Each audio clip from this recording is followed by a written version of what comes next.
Nuova ordinanza del Veneto che entrerà in vigore dal 1 giugno e sarà valida fino al 15. 3 i punti salienti dall'utilizzo delle mascherine ai centri estivi. Questo punto è quello che dice che non ci sarà più l'obbligo della mascherina dal 1 di giugno, ovvero la mascherina la porto nei luoghi chiusi. L'esempio classico nel rispetto delle linee guida è il negozio.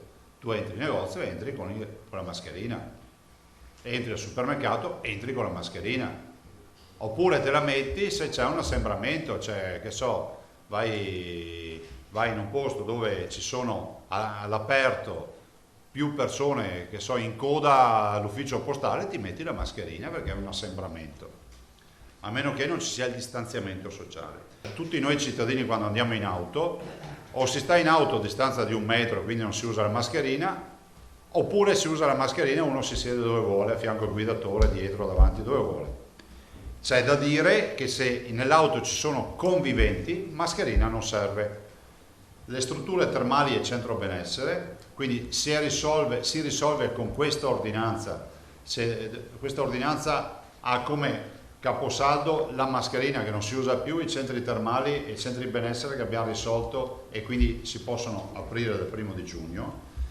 E poi ovviamente dal 1 di giugno i servizi per bambini e adolescenti. Qua abbiamo risolto il problema: chi ha la gestione del centro, il privato, manda una scheda che alleghiamo al comune e gli dice: guarda, io ti informo che faccio questo, punto.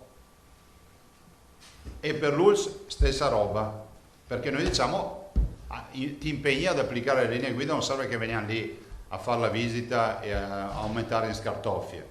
È una visione molto semplificata di quello che è, perché abbiamo la certezza che chi apre si impegna per iscritto ad applicare le linee guida. Questo per la fascia 13-17 anni. Sulla 03 bisogna ancora attendere il governo. Mentre restano vietati gli assembramenti in area pubblica, eccetto per conviventi, la regola non vale più per le aree private. Nell'area privata uno può finalmente organizzarsi la grigliata.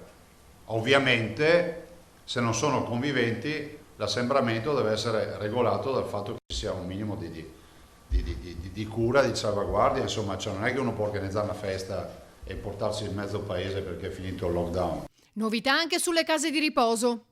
Apriamo le case di riposo con delle linee guida sia per l'ingresso dei visitatori sia per la presa in carico degli ospiti.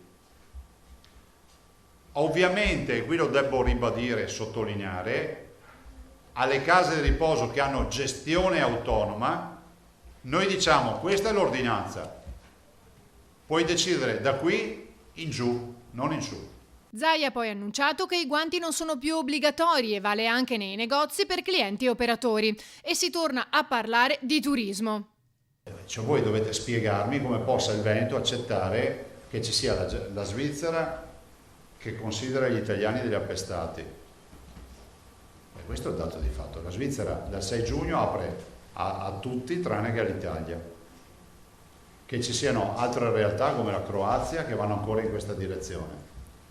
Io penso che qui l'unica soluzione non sia quella di guerreggiare o di fare cagnara, ma sia quella di far valere la vera diplomazia. Questo è un problema del Ministero degli Esteri. Non esiste che qualcuno ci cataloghi come la One d'Europa, perché noi abbiamo rispetto agli altri solo un problema, che abbiamo avuto l'infezione prima degli altri.